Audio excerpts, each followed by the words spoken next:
आज के इस वीडियो में हम बात करने वाले हैं बीआरबीएल से रिलेटेड एक और वीडियो के बारे में जहां पर हम कवर करेंगे the most important topic that's related to the module D. और मॉड्यूल डी में specifically we are going to talk about the contract of agency, indemnity, guarantee, बहुत सी चीजें। So stay tune till end of the video. And अगर आप चाहते हैं कि आपको पिछली सभी वीडियोस का भी एक्सेस मिल जाए तो जल्दी से चैनल को करना है सब्सक्राइब। एंड वीडियो कहीं पर भी किसी लेवल पर भी पसंद आती है तो वीडियो को लाइक जरूर करें और वीडियो को शेयर जरूर करें अपने फ्रेंड्स के साथ, कलीग्स के साथ, जो भी तैयारी कर रहे हैं for the upcoming exam of the CIIB. And if you want the free course, यानी कि अगर आपको चाहिए फ्री वीडियो क्वेश्चन, यानी कि पूरी की पूरी सीरीज चाहिए और साथ में पीडीएफ फाइल्स भी चाहिए, तो आपको डाउनलोड कर लेनी है हमारी application which is available at the link iibf.info/app, या सिंपली मुझे व्हाट्सएप कर दीजिए writing CIIB free course to the number 8360944207 and I'll be sharing all the details to you, right? So चलिए आज का सेशन करते हैं start. And the question number 32 over here, it's basically says related to contract of agency that an agent is hired to sell a consignment of 100 widgets. The agent successfully and properly sells 80 widgets. However, for the remaining 20 widgets, the agent is found guilty of misconduct by misrepresenting the product quantity to the quality to the potential buyers. Is an agent entitled to any remuneration for their work? तो क्या अब agent को कुछ remuneration मिलना चाहिए उसके काम के लिए? That we need to answer. So technically if we look at, अब मिस रिप्रेजेंटेशन की गई है तो डेफिनेटली एजेंट को एंटाइटलमेंट तो नहीं है, राइट? सो ऑप्शन जो है, either it is the option A which is the right answer, और option C is the right answer. Option B and D are not the correct answer. Option A देखते हैं। First of all it says no any misconduct no matter how small and further this entitles the agent to any remuneration for the entire contract। तो option ए यहां पर गलत है, because dish entitlement जो होगी वो specific part of the business के लिए होगी जो अफेक्ट हुआ है due to this particular misconduct, not for the entire business, right? So option A तो यहां पर करेक्ट नहीं है। ऑप्शन सी की तरफ देखते हैं। It says the agent is not entitled for any remuneration for that part of the business which they have misconducted but they may be paid for the part that was conducted properly। यानी कि 80 जो widgets उन्होंने cell करी थी उसके लिए तो पे कर दिया जाएगा, बाकी के लिए पे नहीं किया जाएगा। So option C is going to be the correct answer here. Now let's move toward the question number 33। It's related to pledge. A person acquires a valuable painting from its owner by misrepresentation, making the contract for acquisition voidable. Before the original owner rescinds the contract, the person pledges the painting to a pawnee who acts in good faith and has no notice of the defective title. Subsequently, the original owner discovers the misrepresentation, right, and seeks to recover the painting. Is this pledge made to the pawnee valid? तो क्या ये जो pledge की गई है वो valid होगी या नहीं होगी? Option 8 says no. The pledge is invalid because the pawner never had a never have a valid title to the goods in the first place। देखो सिंपल सी बात है, ऑप्शन ए इनकरेक्ट है, बिकॉज कानून ये कहता है कि स्पेसिफिक एक्सेप्शन अलाउड रहेगी। तो बेसिकली जो पोजेशन किया गया है अंडर अवॉइडेबल कॉन्ट्रैक्ट, तो उसके केस में एक्सेप्शन दी गई है इस चीज से रिलेटेड कि वॉइडेबल कॉन्ट्रैक्ट के अंदर अगर पोजेशन किया गया है लेकिन वो पोजेशन तो था ना यहाँ पर, तो उसके केस में अगर यहाँ पर कोई टाइटल चाहे नहीं भी था, स्टिल जो प्लेज की गई है आगे वो गुड फेथ में की गई है एंड उसे कोई भी नोटिस नहीं थी, पाउनी को कुछ भी नोटिस नहीं था कि ऐसा कुछ डिफेक्टिव टाइटल है पाउनर का। सो option A is not correct. Option B it says the pledge is valid। pledge valid है as it was made by a person in possession of goods under a voidable contract before the contract was rescinded, right? तो एक ऐसे contract के तहत जिसको अभी resend नहीं किया गया था उसके तहत आगे प्लेज क्रिएट की गई है। तो एक्सप्लिसिटली एक वैलिड प्लेज जो है वो क्रिएट की जा सकती है एक पर्सन के द्वारा जिसके पास गुड्स का पोजेशन है अंडर अ वॉइडेबल कॉन्ट्रैक्ट। अब क्रूशियल कंडीशन ये थी कि कॉन्ट्रैक्ट को रिसेंड ना किया गया हो at the time of the pledge, ये कंडीशन होती है। अब यहां पर नहीं किया गया, अब प्लेज को किया गया ओरिजिनल ओनर के द्वारा रिसेंड किया गया बाद में, तो पाउनी ने एक्ट किया गुड फेथ में एंड प्लेज जो रहेगी वो वैलिड रहेगी। सो ऑप्शन जो बी है वो एक करेक्ट आंसर कहलाएगा। Now question number 34। A construction company enters into a contract, ठीक है? तो एक कंस्ट्रक्शन कंपनी जो है वो एक कॉन्ट्रैक्ट में एंटर करती है to indemnify a property owner for any loss caused by the conduct of the construction company or any other person during the particular project. A rare and unforeseeable natural disaster such as meteor strike damages the project, causing a loss to the property owner.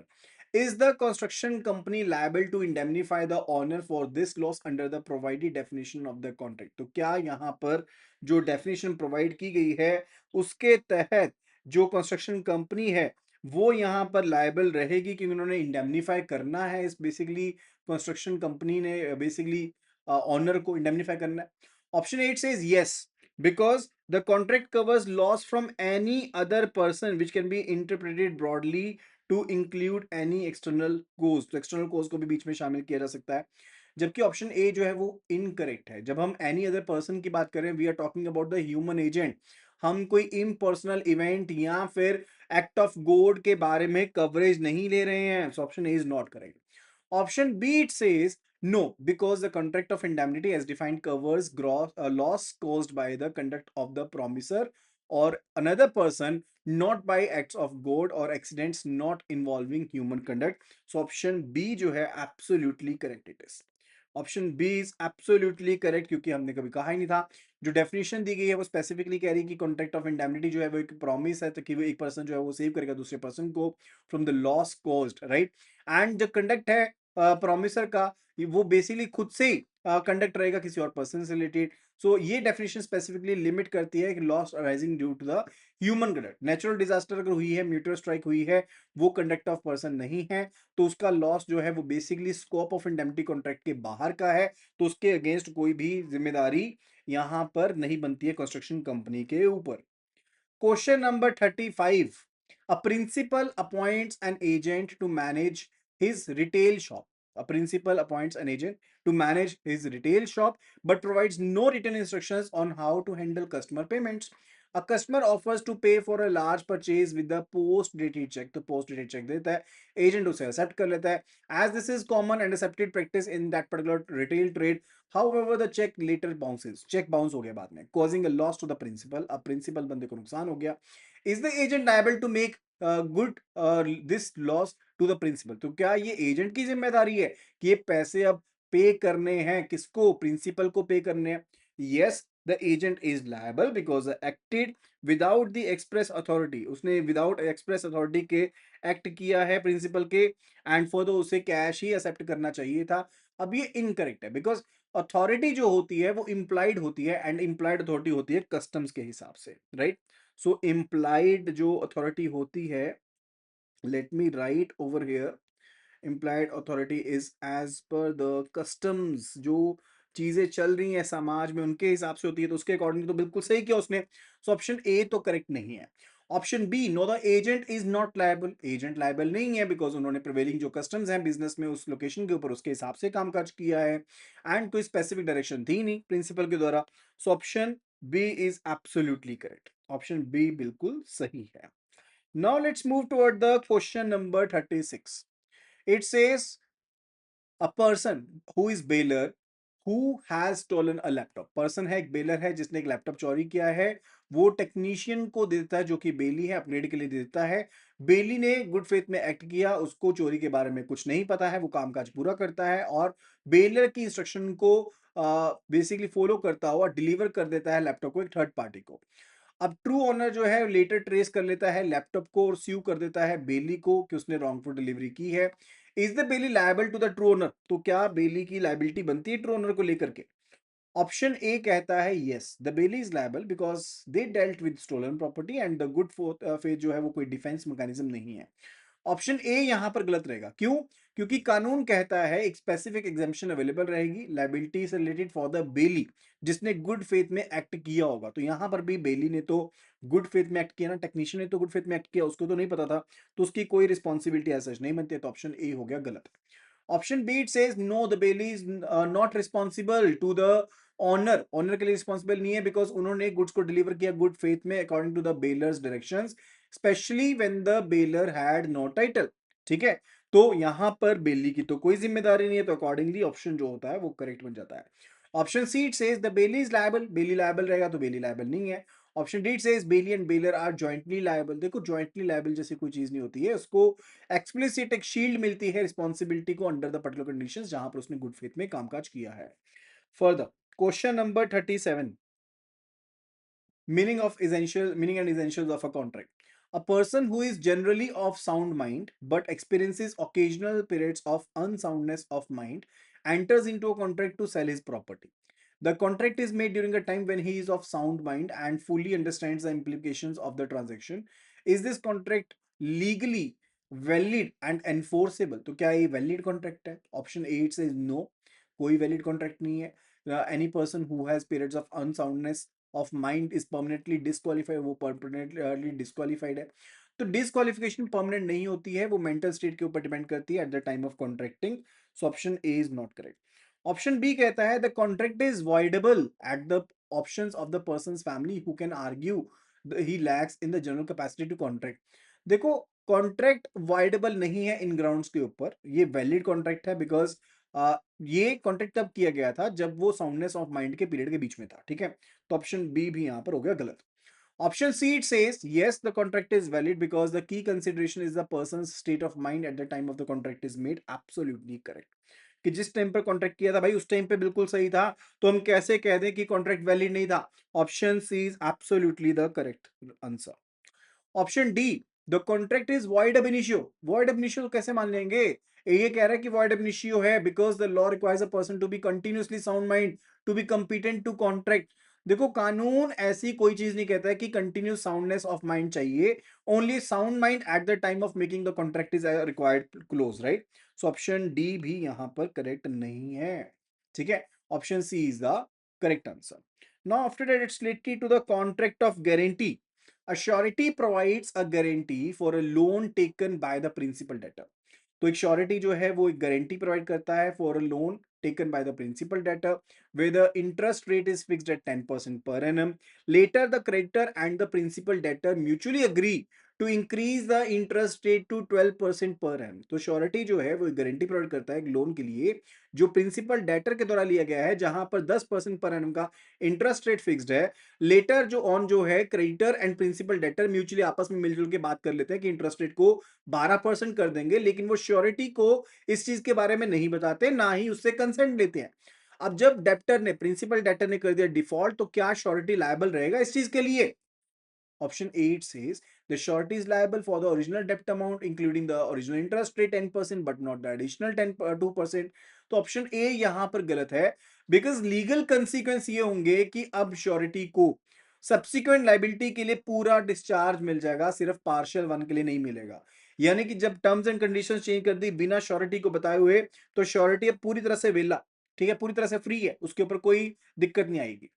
Option B says the short is fully liable, पूरे amount के लिए liable है, ऐसा कुछ भी नहीं है। Option C says the short is completely discharge from their liability for any transactions due taking place after the variance in terms. Absolutely correct, जब वेरी कर गए टर्म्स उसके बाद श्योरिटी की कोई भी रिस्पॉन्सिबिलिटी नहीं बनती है।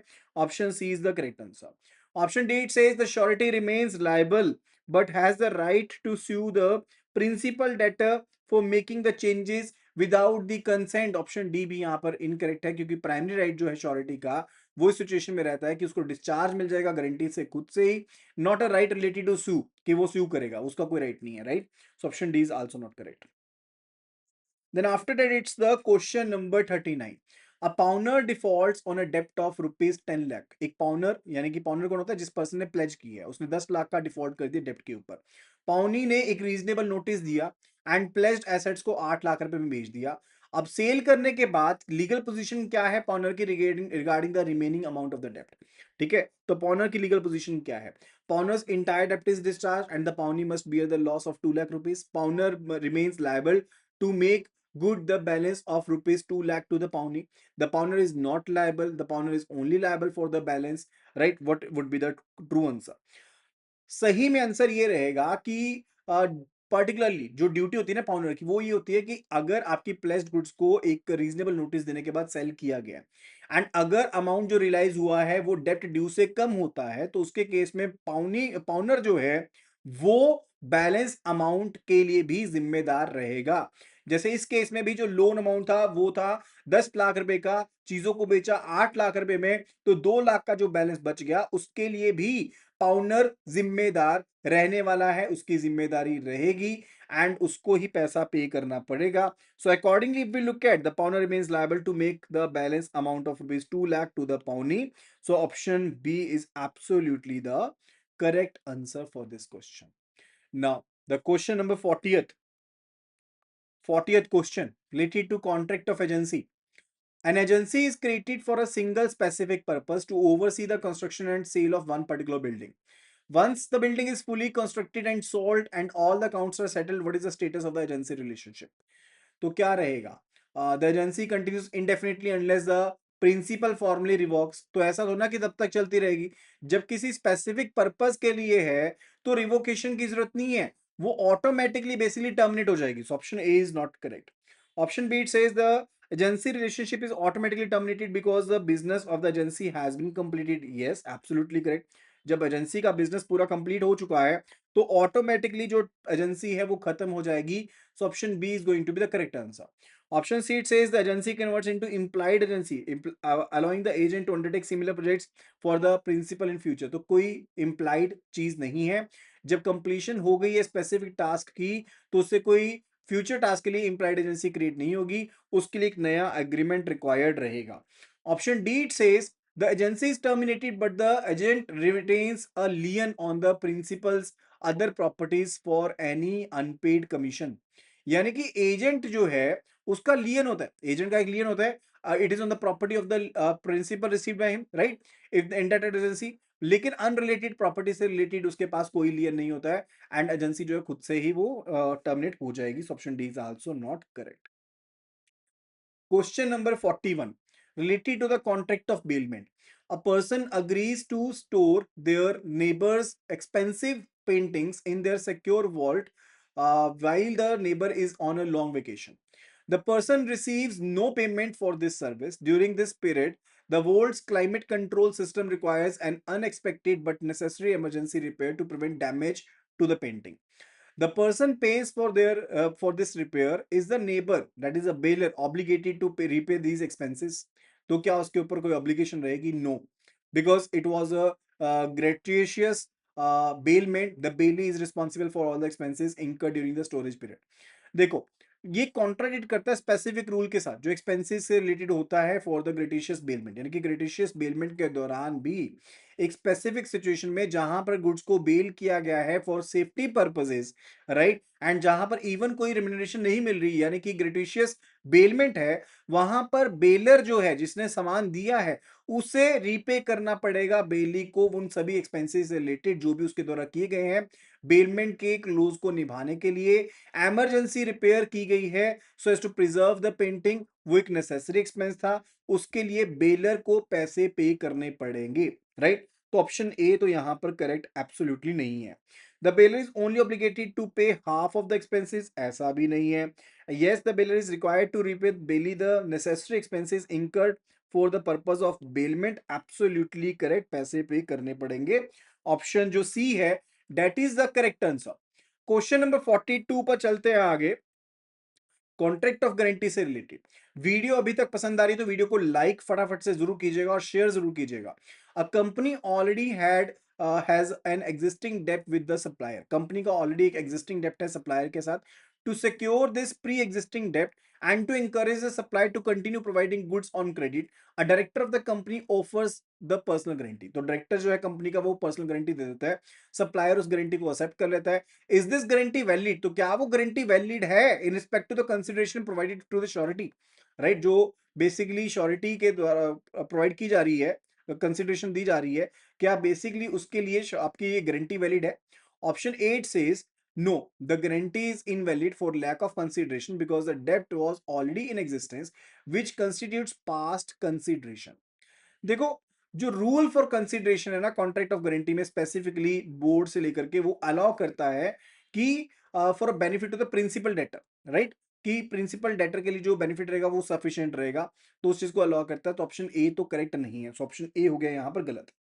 Option B, it's saying the guarantee is only valid for the future supply of goods but not for the pre-existing debt. तो ऑप्शन बी भी यहाँ पर इनकरेक्ट है। अब जो कंसिडरेशन है बेसिकली बिजनेस रिलेशनशिप तो कंटिन्यूड है ना, वो बेसिकली सपोर्ट करता है गारंटी को for the entire dept, that can support the guarantee for the entire डेप्ट। तो चाहे वो पुराना था चाहे नया था, सभी के लिए सपोर्ट करता है। ऑप्शन बी भी हो गया गलत। Option C it says yes, anything done or any promise made for the benefit of the principal debtor is sufficient consideration to the surety for giving the guarantee।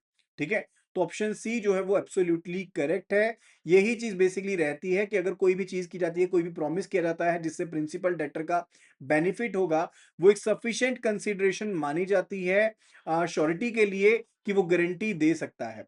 अब supplier जो है वो यहाँ पर क्रेडिट प्रोवाइड करता रहेगा, वो clear benefit है किसके लिए, प्रिंसिपल डेप्टर के लिए, कंपनी के लिए। एंड ये एक सफिशिएंट कंसीडरेशन रहेगी डायरेक्टर की गारंटी के लिए, श्योरिटी की गारंटी के लिए एक सफिशिएंट कंसीडरेशन रहेगी जो कि आपके पास्ट एंड फ्यूचर डेट दोनों को कवर करेगी। So accordingly if we look at option C is going to be the correct answer. Option C is the correct answer. Now let's move toward the question number 43 related to meaning and essential of contract. A person invites a colleague over for dinner at their home, and the colleague accepts the invitation. And जो colleague है वो invitation को accept करता है. The host buys expensive ingredients and prepares an elaborate meal, but the colleague fails to show up without any explanation. Can the host sue the colleague for the cost of ingredients based on the fact that the agreement was made and broken? क्या किया जा सकता है ऐसा? Yes, because the agreement consists of proposal and an acceptance, both of which were present. तो option ए की तरफ देखें तो ये गलत है। क्यों? क्योंकि अग्रीमेंट खुद से अकेला कोई कॉन्ट्रैक्ट नहीं होता है, उससे लीगली एनफोर्सेबल होना चाहिए, एंड ये चीज यहां पर लीगली एनफोर्सेबल नहीं है। Option B, it says no, because the agreement was not made with the intention to be enforceable by law, which is a key requirement। तो ये की रिक्वायरमेंट होती है। कॉन्ट्रैक्ट को बेसिकली किस तरह से डिफाइन किया गया है? Contract is basically an agreement जो कि एनफोर्सेबल है कानून के द्वारा। अब की कंस्टिट्यूएंट क्या होता है कॉन्ट्रैक्ट का? कि अग्रीमेंट जो होगा वो लीगली एनफोर्सेबल रहेगा। यानी कि सोशल या डोमेस्टिक अग्रीमेंट जो होते हैं, लाइक अगर आपने इनवाइट किया किसी को डिनर के ऊपर, उनको जनरली प्रिज्यूम किया जाता है कि उनको बेसिकली कोई लीगल रिलेशन को क्रिएट करने के लिए इंटेंशन से क्रिएट नहीं किया गया, राइट। सो वाइल अग्रीमेंट तो हुआ है लेकिन वो कॉन्ट्रैक्ट नहीं है, बिकॉज उसमें कोई लीगल इन्फोर्सेबिलिटी का कोई एलिमेंट प्रेजेंट नहीं था। सो ऑप्शन जो यहां पर है B, that is going to be the correct answer. That is going to be the correct answer. Option C क्या कह रहा है? Option C it says yes because the host suffered the financial loss. देखो financial loss तो हुआ है, right. Even अगर party को बेसिकली प्रॉमिस किया था, अग्रीमेंट बेसिकली लीगल बाइंडिंग नहीं था, तो वो कॉन्ट्रैक्ट नहीं बन सकता। ठीक है, तो option C is also not correct. And now let's move toward the question number 44 which is the contract of agency. Contract of agency, right? So option it basically says a principal gives an agent a clear written instructions to invest a sum of money only in government bonds. The agent, believing that a particular blue chip stock offers a much better and safer return, invests the money in that stock instead. The stock's value plummets, result in a significant loss. In is the agent liable to the principal for this loss? No या फिर yes? क्या answer रहेगा दोनों में case में? देखो, agent liable होगा, yes बिल्कुल होगा। क्यों लाइबल होगा? स्पेसिफिकली एजेंट को बाउंड किया जाता है कि वो कंडक्ट करेगा बिजनेस को जैसे प्रिंसिपल ने उसको बोला, डायरेक्शन दी है। एमरजेंसी के केस में वो कर सकता है, प्रिंसिपल को लॉस से बचाने के लिए डिसीजन ले सकता है, ये एक एक्सेप्शन है। लेकिन अगर एजेंट ने नॉर्मल कंडीशंस के अंदर बेसिकली काम नहीं किया है जैसे प्रिंसिपल चाहता था, तो उसके केस में अगर लॉस हुआ है तो डेफिनेटली एजेंट को उसकी भरपाई करनी पड़ेगी। एजेंट का गुड फेथ या बिलीव करना कि उसे ऐसा काम करना चाहिए था, वो टोटली इररिलेवेंट रहेगा इस पर्टिकुलर रिगार्ड में, राइट। तो ऑप्शन ए तो यहां पर बिल्कुल भी सही नहीं है। Option B, the agent is liable for the loss because they are bound to conduct the business according to the specific directions given by the principals, absolutely correct। बिल्कुल सही है, उसके हिसाब से ही काम करना था, इसलिए तो एजेंसी को हायर करते हैं। Now let's move toward the question 45 related to pledge. A merchant pledges goods stored in public warehouse to the bank. The goods are bulky and cannot be physically delivered. The merchant holds a warehouse receipt to formalize the pledge, the warehouseman is notified and he signs the document acknowledging that he now holds the goods on behalf of the bank. What is this form of delivery called and is this a valid form of pledge? तो क्या ये valid है and कौन सा इसको कहते हैं? So it is said to be the symbolic pledge. Option A कहता है कि इसको हम कहते हैं symbolic pledge है, या फिर इसको physical delivery कहते हैं, delivery by attornment कहते हैं, या फिर valid delivery होता है. What is this? So if we talk about the option A, that's a symbolic delivery. Symbolic delivery तब होती है जब कोई कंस्ट्रक्टेड डिलीवरी होती है, राइट? जब कोई कंस्ट्रक्टेड डिलीवरी होती है, बट इस केस में कोई कंस्ट्रक्टिव डिलीवरी नहीं है, right? If we look at the option B physical delivery, तो फिजिकल डिलीवरी भी नहीं है, फिजिकल मूवमेंट नहीं हुआ है, right? And if we look at the option C, so this is what, this is the attornment. इसे क्या कहते हैं? अटॉर्नमेंट कहते हैं. ये तब होता है जब गुड्स का पोजेशन जो होता है वो किसी थर्ड पार्टी के पास है, like let's say public warehouse में है एंड पार्टी एक्नॉलेज कर देती है पाउनी को, यानी कि बैंक को बेसिकली एक्नॉलेज कर देती है कि हाँ भाई वो अब पाउनी के बिहाफ पर गुड्स को संभाले हुए हैं. तो इसे बेसिकली कंस्ट्रक्टिव कहा जाता है, not physical form of delivery कहा जाता है. कंस्ट्रक्टिव का ही टाइप है, लेकिन this is by way of attornment. So delivery किस तरह से हुई है? बाय वे ऑफ अटॉर्नमेंट से हुई है. So option C is going to be the correct answer. So option C जो है that is going to be the correct answer. Question number 46 related to the contract of bailment. A farmer bails his prize winning cow to a neighbor for safekeeping for 1 month. During this month, the cow gives birth to a calf. At the end of the month, when the farmer comes to collect his cow, who has the legal right to the calf? किसका right है calf के ऊपर? The neighbor, that is Bailey, has the right to the calf as it was born while the cow was in his care and possession. The farmer, that is a bailer, and the neighbor must share ownership of the calf. The farmer, that is a baler, is entitled to calf, is basically entitled to calf as the bailey must deliver any increase or profit. कोई भी increase अगर होता है, profit होता है, that has arisen from the goods bailed, वो भी देना पड़ता है. Option D says the neighbor, that is a bailey, has the right to keep the calf but must pay the farmer baler its market value. So which one is going to be the correct answer? देखो, if we look at the option A, that the neighbor has a right, if we talk about the that the neighbor is having the right, so that's basically incorrect. Because possession जो है बेली का वो उसको कोई grant नहीं करता ownership के बारे में, यानी कि अगर कोई प्रॉपर्टी में इंक्रीज होता है तो उसके लिए वो जिम्मेदार नहीं होता है. सो ऑप्शन ए तो यहाँ पर सही नहीं है. ऑप्शन बी, अगर वो आपस में डिवाइड कर ले तो कोई स्पेसिफिक रूल नहीं है ऐसा कि इंक्रीज को वो डिवाइड करेंगे, उसके लिए भी इंटाइटलमेंट नहीं है नेबर को लेकर के. Option C, that the farmer is entitled to the calf, absolutely correct. Because specifically clear rule यही रहता है कि अगर कोई कॉन्ट्रैक्ट नहीं हुआ है तो अगर बेली जो होता है उसे बेसिकली वो बाउंड रहता है कि वो बेली को, बेलर को, अगर कोई भी प्रॉफिट होगा, इंक्रीज होगा, वो वैल्यू साथ में देगा. यानी कि गुड्स बेल जो की गई थी, अगर उसमें कोई प्रॉफिट हुआ, कोई इंक्रीज हुआ, तो वो इंक्रीज प्रॉफिट भी साथ में दिया जाएगा. अब काफ जो है वो नेचुरल इंक्रीज है या प्रॉफिट है बेल्ड गुड का, राइट? तो therefore definitely it belongs to the bailor, वो बेलर को ही बिलोंग करता है. So option C is going to be the correct answer, right? Now question number 47 that's related to the contract of guarantee. A surety provides a guarantee for a loan. The principal debtor default, principal debtor ने default कर दिया and the surety is compelled to pay the entire debt to the creditor. The surety then sues the principal debtor to recover the amount he paid. What is the legal foundation of the surety's claim against the principal debtor even if there was no explicit contract between them for reimbursement? तो इसे क्या कहते हैं? अब देखो, surety's claim is based on the main contract between the creditor and the principal debtor. तो क्या ये चीज सही है? देखो, श्योरिटी का जो राइट है ना अगेंस्ट द प्रिंसिपल डेटर, वो अराइज होता है उनके खुद के रिलेशनशिप की वजह से, जिसमें बेसिकली एक इम्प्लाइड प्रॉमिस होता है, राइट? वो डायरेक्टली लोन कॉन्ट्रैक्ट से नहीं मिलता, लेकिन एक इम्प्लाइड प्रॉमिस होता है. तो ऑप्शन ए तो सही नहीं है, राइट? तो मेन कॉन्ट्रैक्ट की वजह से नहीं है, इम्प्लाइड प्रॉमिस की वजह से है. Option B, the claim is founded on the principle that the co sureties are liable to contribute equally. देखो, प्रिंसिपल अप्लाई जो होता है वो relationship between the co sureties के ऊपर तो अप्लाई होता ही है, and further not between the surety and the principal debtor, right? कि ये प्रिंसिपल जो है कि आपके को श्योरिटीज के बीच में अप्लाई होता है, right? Founded on the principle of the co sureties are liable to contribute equally. अब उसके ऊपर तो ना फाउंड किया गया, वो भी सही नहीं है, वो अलग है. Option C. In every contract of guarantee, there is implied promise by the principal debtor to indemnify the surety, which is absolutely correct. Which is absolutely correct. हर एक गारंटी के कॉन्ट्रैक्ट में एक implied promise होता है principal debtor के द्वारा, कि वो श्योरिटी को इंडेमनीफाई करेगा।